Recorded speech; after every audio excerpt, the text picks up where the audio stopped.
এই বিভৎস বর্বর স্বৈরাচারকে ক্ষমতায় রাখার জন্য গত 10 বছর বিজেপি কি করেছে আমরা জানি। ফলে এখনো এই পতন তারা মেনে নিতে পারছে না।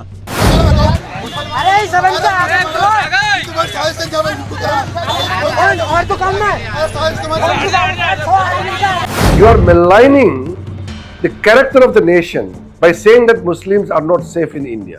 निवेदन है, यहाँ से खाली कर दो, आप अपनी जगह चले जाओ। हमारी बहन बेटी रहती है, कल उठ के कोई लव जिहाद में कोई हमारी हिंदू दिकरी फंसेगी तो छल्ले में क्या होगा। हमारे मस्जिद नहीं जाए, हम चले जाए, हमें चाहे सबको मार दें, पूरे मुसलमानों को मस्जिद नहीं जानी चाहिए। दिल्ली एयरपोर्ट से शुरू हुआ एक विवाद अब ढाका में गूंज रहा है। हुआ क्या? हुआ ये कि बांग्लादेश के जो पीएम हैं, उनके जो सलाहकार हैं, उन्हें दिल्ली एयरपोर्ट में प्रवेश करने की अनुमति नहीं दी गई। साफ साफ मना कर दिया। इसके पीछे क्या कारण हो सकता है उस पर भी बात करेंगे। लेकिन अब इसकी वजह से दोनों देशों के बीच जो है वो तनाव बढ़ गया है।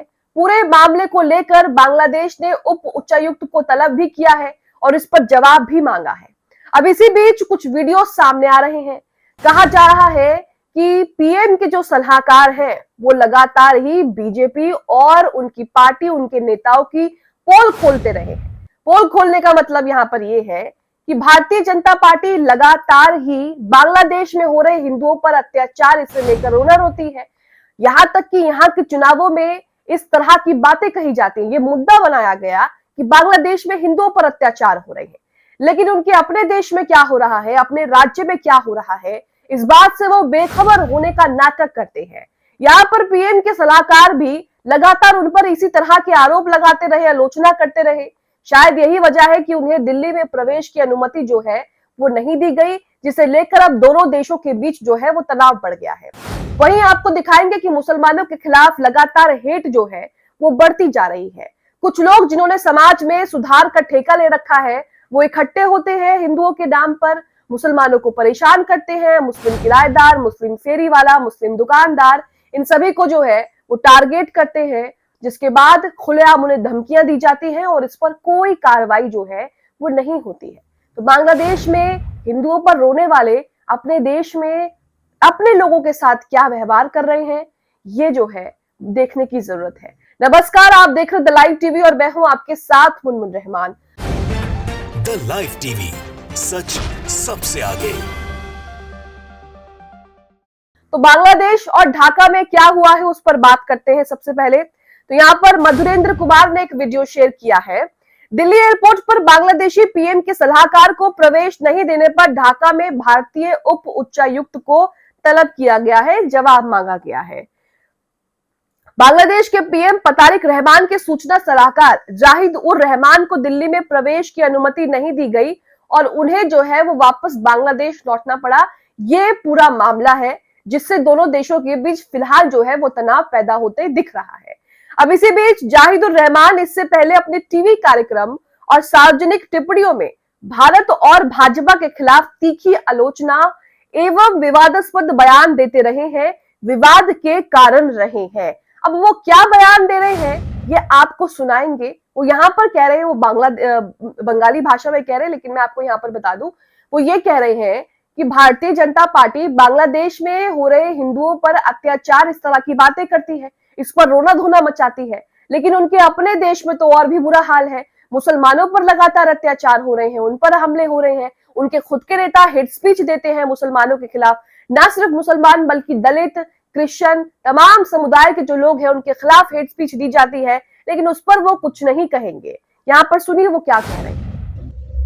গণ অভ্যুত্থানের মুখে শেখ হাসিনার পতন এবং তার ভারতে পালিয়ে যাওয়ার পর থেকে ভারত, বিশেষ করে বিজেপি, সবচেয়ে বড় সংকটে পড়েছে। এই বিভৎস বর্বর স্বৈরাচারকে ক্ষমতায় রাখার জন্য গত 10 বছর বিজেপি কি করেছে আমরা জানি।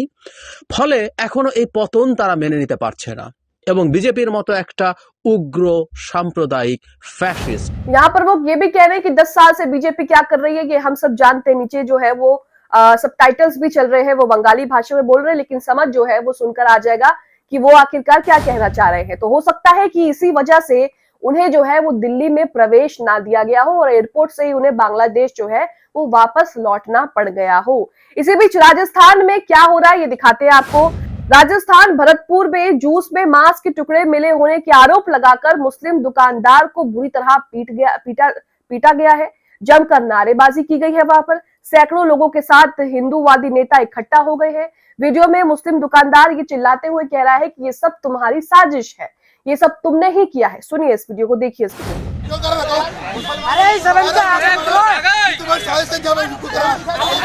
और दुकान में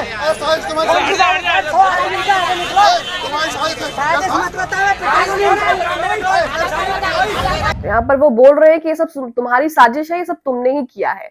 अब इसी बीच किरण रिजिजू क्या कह रहे हैं, ये भारतीय जनता पार्टी की जो नेता है ये सच को अनदेखा करते हैं, क्योंकि इन्हें पता है कि अगर ये कबूल कर लेंगे कि ये हो रहा है तो फिर इन्हें कार्रवाई करनी पड़ेगी, और कार्रवाई ये करना नहीं चाहते। ऐसे लोगों के पीछे किसका संरक्षण है ये तो बताने की जरूरत नहीं है। फिलहाल किरण रिजिजू की बातें सुनिए कि वो क्या कह रहे हैं। ये कहते हैं यहाँ पर कि ये कहकर कि भारत में मुसलमान सुरक्षित नहीं है, आप देश की छवि को खराब कर रहे हैं। अब मोहम्मद जुबैर ने यहाँ पर जमकर उनकी क्लास ले ली है। यहाँ पर एक जो है वो वीडियो भी शेयर किया है, ये गुजरात का वीडियो है जिसमें एक मुस्लिम किराएदार को ये जो भगवा गमछा पहने शख्स है, मैं वीडियो आपको दिखाऊंगी, ये किस तरह से उसे जो है वहां से निकलने की धमकी दे रहा है, लगातार मुसलमानों को गाली दे रहा है, उसके साथ किस तरह का व्यवहार कर रहा है। सबसे पहले तो आप ये देखिए, जो किरण रिजिजू कह रहे हैं कि भाई आप ये बोलकर देश की छवि खराब मत करिए कि मुसलमानों के साथ ठीक व्यवहार नहीं होता, उनके लिए खास तौर पर ये वीडियो है, देखिए। You are maligning the character of the nation by saying that Muslims are not safe in India. कहाँ के हो? इटावा के। कौन हो तुम? कौन हो? मोहम्मदन। चला आधार कार्ड ला, चल। मोहम्मदन। लाओ रे। हाँ? भाई मकान मालिक का नंबर। राधे मैं करूँ थोड़ी देर में। भतीजा देता है। ऐसा है। अली खेमनाई का भतीजा मिला है, तो अली खेमनाई के भतीजे से निवेदन है, यहाँ से खाली कर दो, आप अपनी जगह चले जाओ, हमारी बहन बेटी रहती है। कल उठ के कोई लव जिहाद में कोई हमारी हिंदू दिकरी फंसेगी तो छल्ले में क्या होगा? हमारी बहन बेटी फ्रीजों के अंदर मिलेगी। इससे करता है इनको इनके एरिया में जाने दो, तुम तुम्हारे एरिया में घुस रहो, अली खेमनाई की जय जयकार करो। खेमनाई को जानते हैं? तो कुल मिलाकर ये कुछ जिन्होंने समाज का ठेका ले रखा है, जिन्होंने हिंदुओं का ठेका ले रखा है, वो वहां पर इकट्ठा होते हैं और उस मुस्लिम किराएदार को जो है वो जमकर प्रताड़ित करते हैं, गालियां देते हैं और उसे वहां से जाने की धमकी देते हैं। यहाँ तक कि ये भी कहते हैं कि ये कमाने नहीं आते, ये सिर्फ जो है हिंदू लड़कियों को फंसाने के लिए आते हैं, इनका एकमात्र लक्ष्य है। यानी कि अब किसी और मुसलमान के पास काम ही नहीं है हिंदू लड़कियों को फंसाने के अलावा। जैसे कि हमारे धर्म में जो है वो लड़कियां ही नहीं बची, जो मुसलमान जो है वो हिंदू लड़कियों के पीछे भागेंगे। अब इसी बीच क्या कह रहे हैं मोहम्मद जुबैर, जरा सुनिए। इन्होंने कहा यहाँ भारत की ऐसी ही कई घटनाओं में से एक का जिक्र है। गुजरात के अहमदाबाद के नरोदा इलाके का रहने वाला बजरंग दल का गुंडा गणेश बंजारा और उसके साथी उत्तर प्रदेश के एक मुस्लिम प्रवासी को डरा धमका रहे हैं और उसे हिंदू बहुल इलाके में अपना किराए का घर खाली करने का आदेश दे रहे हैं। वहां मौजूद लोग इस हरकत की खुशी मना रहे हैं, जश्न मनाते दिख रहे हैं। आरोपी खुद अपने इंस्टाग्राम पर इस तरह की वीडियो जो है वो गर्व से शेयर करता है, क्योंकि उसे पता है कि भाई पुलिस जो है वो कोई कार्रवाई नहीं करेगी। आज तक पुलिस ने इस तरह की किसी चीज पर कोई कार्रवाई नहीं की है। गृह मंत्री को टैग करते उन्होंने कहा है कि पुलिस से गुंडों के खिलाफ कार्रवाई करने के लिए नहीं कहेंगे। डराने धमकाने की ऐसी हरकतें इतनी आम हो गई है कि मीडिया भी अब इन घटनाओं को उजागर करने की जहमत जो है वो नहीं उठाता है। स्थानीय राजनेता ऐसे मुद्दों पर कोई टिप्पणी नहीं करना चाहते, क्योंकि इससे उनके वोट बैंक को नुकसान पहुंचेगा। किरण रिजिजू, अगर इस सच्चाई को उजागर करके मैंने देश की छवि खराब की है तो माफ कीजिएगा। तो ये हाल है देश के नेताओं का कि वो कह रहे हैं कि आप छवि खराब कर रहे हैं। अब ये जो वीडियो है आपके सामने, मुझे बताइए कि इसमें किसकी कैसे कौन छवि खराब कर रहा है? देश की छवि वो लोग खराब कर रहे हैं जो ये कह रहे हैं कि मुसलमान सुरक्षित नहीं है, या वो लोग खराब कर रहे हैं जो लगातार ही मुसलमानों पर हमले कर रहे हैं? वही आरएसएस और कर्नाटक सरकार के बीच एक नया विवाद खड़ा हो गया है। कर्नाटक के गृह मंत्री प्रियांक खड़गे ने सोमवार को आरएसएस प्रमुख मोहन भागवत को लेटर लिखकर संगठन की कानूनी स्थिति, पंजीकरण, फंडिंग के सोर्स, आय व्यय और जवाबदेही से जुड़े कई सवाल पूछ लिए। तो जवाब सुनिए, यहाँ पर कोई कागज नहीं दिखाया गया है, घुमा फिरा के जवाब दिए गए हैं। ये लोग जो देश के मुसलमानों से कागज मांग रहे हैं, उनसे प्रूफ मांग रहे हैं कि बताइए आप यहाँ के रहने वाले हैं या नहीं है। वो लोग कह रहे हैं कि हम कागज नहीं दिखाएंगे, हमारे पास कोई कागज नहीं है। इसके जवाब में मोहन भागवत ने सरकार के रुख को राजनीति से प्रेरित बताते हुए कहा है कि आरएसएस को रजिस्ट्रेशन की जरूरत ही नहीं है। पिछले 100 वर्षों में किसी भी सरकार ने इस तरह की मांग नहीं की है। पिछले 100 वर्षों में ना की हो, लेकिन अब तो कर दी। अब तो कम से कम अपने कागज दिखाइए कि आप कितने ऑथेंटिक हैं।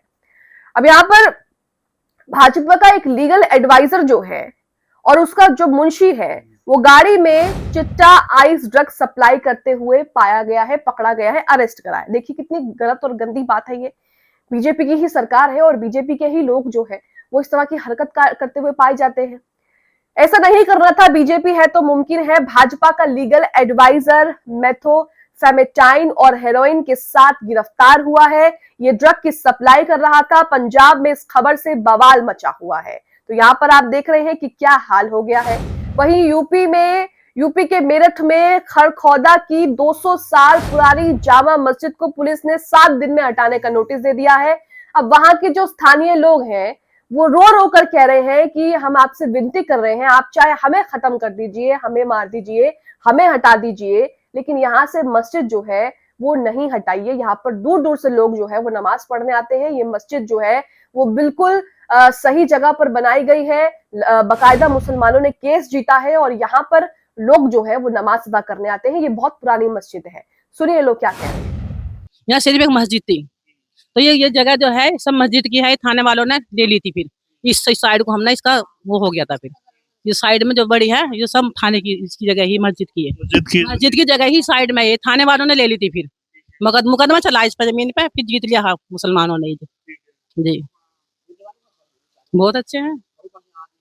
आप लोग क्या चाहते हैं? हम चाहते हैं हमारी मस्जिद नहीं जानी चाहिए। हमारी मस्जिद नहीं जाए, हम चले जाए, हमें चाहे सबको मार दें, पूरे मुसलमानों को, मस्जिद नहीं जानी चाहिए यहाँ से। हम मस्जिद नहीं जानी चाहिए पर बिल्कुल भी। आपकी आंखों में भी आंसू है? बहुत तबीयत खराब है, बहुत ज्यादा तबीयत खराब है मस्जिद के लिए। तो यहाँ पर आपने सुना कि किस तरह से महिलाओं की आंखों में आंसू है। महिलाएं रो रो कर कह रही हैं कि आप चाहे हमें हटा दीजिए, तमाम मुसलमानों को यहाँ से हटा दीजिए, लेकिन मस्जिद जो है उसे मत हटाइए, उस पर बुलडोजर एक्शन जो है वो मत लीजिए, क्योंकि इस मस्जिद को जो है वो हमारे बच्चों के बच्चे जो है वो देखते आए हैं और इस मस्जिद में जो है वो हम नमाज पढ़ते हैं। तो यहाँ पर आप देख रहे हैं यूपी में तो ये चीजें आम हो गई हैं। लगातार जब भी हम आपके साथ खबर जो है बताते हैं, आपको उस खबर में एक ना एक खबर ऐसी मिलेगी ही जिसमें यूपी में किसी मस्जिद, मजार, दरगाह या फिर मदरसे पर जो है वो बुलडोजर चल रहा हो। अब इसके पीछे कौन है, क्या है, कमेंट बॉक्स में आप अपनी राय जरूर दें। द लाइव टीवी, सच सबसे आगे।